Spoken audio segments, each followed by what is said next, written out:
अब इस नए भारत में अर्नब गोस्वामी जैसे नमूने को देखिए। अर्नब गोस्वामी इस पहलगाम अटैक के लिए सुप्रीम कोर्ट को जिम्मेवार ठहरा रहा है। There was no need in my view for the Supreme Court to waste time getting into whether 370 abrogation was valid or not. It was a waste of time because with the greatest of respect to the judges, they will not take responsibility for the security situation. ये वही नमूना है जिसकी WhatsApp chat leak हुई थी और जिसने पुलवामा हमले के बाद व्हाट्सएप पर मैसेज लिखा था, this attack we have won like crazy. Pulwama attack के बाद सबसे पहले कवरेज कर लेने का ये जश्न मना रहा था। गोदी मीडिया एंकरों से इतनी सिंपल बात नहीं पूछी जा रही कि जिस जगह इतने सारे टूरिस्ट जमा थे वहां प्रॉपर सिक्योरिटी क्यों नहीं थी। आज तक चैनल के कॉरेस्पॉन्डेंट ने ये कहने की कोशिश की तो उनकी बात को बीच में ही काट दिया गया। ये मजाक नहीं है।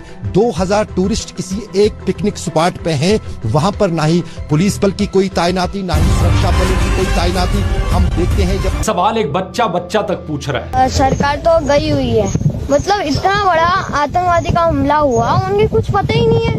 बिस्मिल्लाहिर्रहमानिर्रहीम, अस्सलाम वालेकुम नाज़रीन, आप देख रहे हैं ग्लोबल अफेयर और मैं हूं मोहसिन राना। नाज़रीन, जहां पे एक तरफ गोदी मीडिया इस वक्त पहलगाम हमले को पाकिस्तान के ऊपर लगा रहा है और मुसलसल चीख के इस बात का इजहार कर रहा है कि यह हमला पाकिस्तान की तरफ से करवाया गया।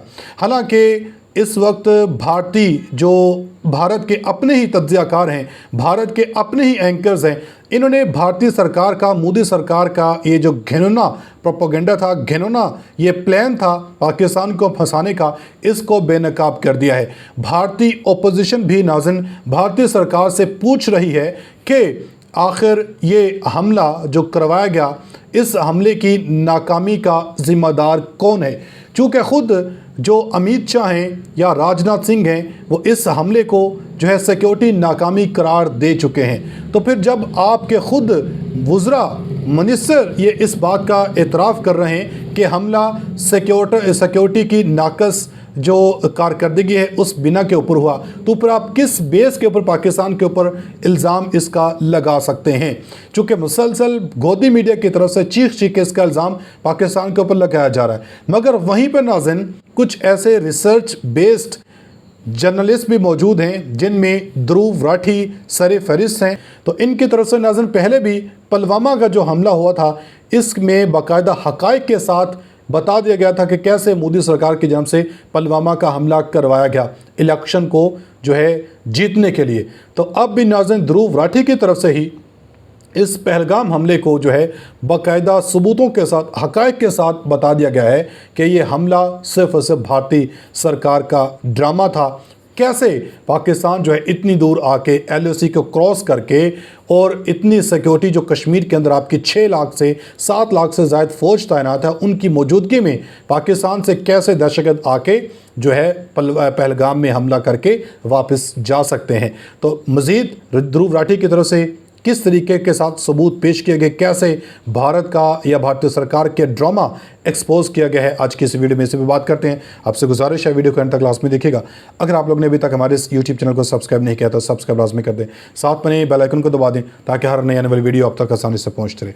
नाज़रीन, सबसे पहले आप ज़रा ये ध्रुव राठी की गुफ्तगू सुने जिसमें उन्होंने तमाम सबूत पेश करते हुए और भारतीय सरकार से सवालात उठाते हुए इस बात को हाईलाइट कर दिया है कि ये पहलगाम का हमला सिर्फ और सिर्फ भारतीय सरकार, मोदी सरकार की जानब से एक ड्रामा रचाया गया था पाकिस्तान को फंसाने का, फॉल्स फ्लैग ऑपरेशन था जिसका इल्ज़ाम आप पाकिस्तान के ऊपर लगाया जा रहा है। सोच कर देखो दोस्तों, इतने डिटेल्ड इंटेलिजेंस इनपुट्स होने के बावजूद भी पुलवामा हमला हो गया, कैसे हुआ? सवाल ये उठता है। मुझे तो पता नहीं, क्या आपको पता है? अगर मुझे नहीं पता, आपको नहीं पता, तो किससे पूछना चाहिए कि चूक कहां हुई? कोई भी समझदार इंसान, कोई भी समझदार बच्चा तक ये समझ सकता है कि देश की सुरक्षा चुनी हुई सरकार की जिम्मेवारी है। तो सवाल उसी से पूछा जाना चाहिए। दिसंबर 2016 में प्रधानमंत्री मोदी ने एक रैली में कहा था कि नोटबंदी ने आतंकवाद की कमर तोड़ दी है। तो सवाल ये उठता है कि आतंकी हमले रुके क्यों नहीं उसके बाद? सिर्फ जम्मू एंड कश्मीर की ही बात करें हम तो देखो, नवंबर 2016 में हुआ नागरोटा आर्मी बेस अटैक, जुलाई 2017 में अमरनाथ यात्रा अटैक, फरवरी 2018 संजूवन मिलिट्री स्टेशन अटैक, फरवरी 2019 पुलवामा अटैक, मार्च 2019 Jammu bus stand grenade blast, जून 2019 अवंतीपोरा में इंडियन पैरामिलिट्री पुलिस पर attack, 2023 Poonch Rajouri attack, 2024 Reasi attack और अब 2025 पहलगाम अटैक। एक के बाद एक आतंकी हमले हुए जा रहे हैं और देश की मीडिया में हिम्मत नहीं है सरकार से सवाल करने की। यह सिर्फ 2014 से पहले होता था कि मीडिया द्वारा सरकार से सवाल पूछे जाते थे। अब इस नए भारत में अर्नब गोस्वामी जैसे नमूने को देखिए। अर्नब गोस्वामी इस पहलगाम अटैक के लिए सुप्रीम कोर्ट को जिम्मेवार ठहरा रहा है। There was no need in my view for the Supreme Court to waste time getting into whether 370 was abrogation was valid or not. It was a waste of time because with the greatest of respect to the judges, they will not take responsibility for the security situation. ये वही नमूना है जिसकी WhatsApp chat leak हुई थी और जिसने पुलवामा हमले के बाद व्हाट्सएप पर मैसेज लिखा था, this attack we have won like crazy. Pulwama attack के बाद सबसे पहले कवरेज कर लेने का ये जश्न मना रहा था। गोदी मीडिया एंकरों से इतनी सिंपल बात नहीं पूछी जा रही कि जिस जगह इतने सारे टूरिस्ट जमा थे वहां प्रॉपर सिक्योरिटी क्यों नहीं थी। आज तक चैनल के कॉरेस्पॉन्डेंट ने यह कहने की कोशिश की तो उनकी बात को बीच में ही काट दिया गया। ये मजाक नहीं है। 2000 टूरिस्ट किसी एक पिकनिक स्पॉट पे हैं, वहां पर ना ही पुलिस बल की कोई तैनाती, ना ही सुरक्षा बलों की कोई तैनाती। हम देखते हैं जब अमरनाथ यात्रा होती है। ये सवाल एक बच्चा तक पूछ रहा है। सरकार तो गई हुई है, मतलब इतना बड़ा आतंकवादी का हमला हुआ, उनके कुछ पता ही नहीं है। होम मिनिस्टर अमित शाह ने कहा है कि इस आतंकी हमले के गुनहगारों को बख्शा नहीं जाएगा। अच्छी बात है, पकड़िए उन्हें, जल्दी से सजा दीजिए। लेकिन इसके साथ ही सवाल यह है कि क्या आपकी सरकार के पास कोई भी सोल्यूशन है ऐसे आतंकी हमलों को रोकने का? क्या आपकी सरकार अश्योरेंस दे सकती है कि फिर ऐसा कोई आतंकी हमला नहीं होगा फ्यूचर में? सलमान खान को अश्योरेंस देने के लिए तो former chief minister Eknath Shinde खुद सलमान के घर चले गए थे, लेकिन आम लोगों को ऐसी अश्योरेंस कौन देगा? बात यहां यह है दोस्तों कि कोई सरकार यहां इतनी जहमत क्यों उठाएगी किसी सोल्यूशन के लिए, जब गोदी मीडिया के जरिए सरकार के सभी फेलियर्स को अचीवमेंट्स के तौर पर दिखाया जा रहा है। टीवी पर क्या चल रहा है? सऊदी अरब का दौरा बीच में छोड़ भारत लौट रहे प्रधानमंत्री मोदी। प्रधानमंत्री मोदी ने हवाई अड्डे पर ही बुलाई बैठक। इन थंबनेल्स को देखिए। गुस्से में मोदी, ऑर्डर से पूरी दुनिया हैरान, सेना को दे डाली खुली छूट, ठोकना शुरू।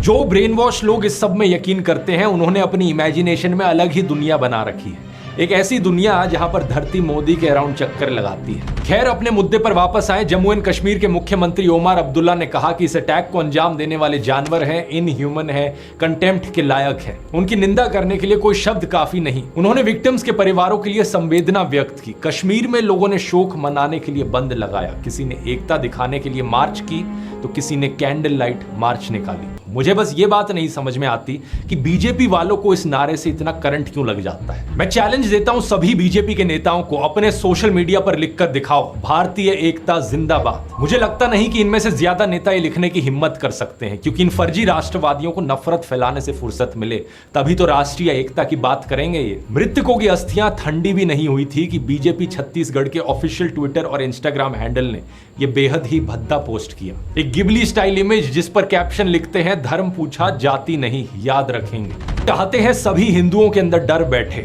आतंकवादियों से नहीं बल्कि अपने देश के मुसलमानों से, अपने पड़ोसियों से, अपने दोस्तों से। ये चाहते हैं सभी मुसलमानों के अंदर डर बैठे, आतंकवादियों से नहीं बल्कि अपने देश के हिंदुओं से। जी नाज़रीन, आपने ध्रुव राठी की गुफ्तगू सुनी। अब एक चीज़ तो ये वाज़ेह हो चुकी है कि जिस तरह मुसलसल पाकिस्तानी मीडिया, पाकिस्तान बल्कि भारत के अंदर कुछ ऐसे एंकर्स, कुछ ऐसे तज्ज़ियाकार हैं जो इस बात का एतराफ़ कर रहे हैं कि ये भारतीय सरकार की, भारतीय हुकूमत की ही मिली भगत थी जो पाकिस्तान के ऊपर इल्ज़ाम लगाया जा रहा था। अपनी फीडबैक का इज़हार कमेंट सेक्शन में लाज़मी दीजिएगा। मिलेंगे अगली वीडियो में, तब तक के लिए अल्लाह हाफ़िज़।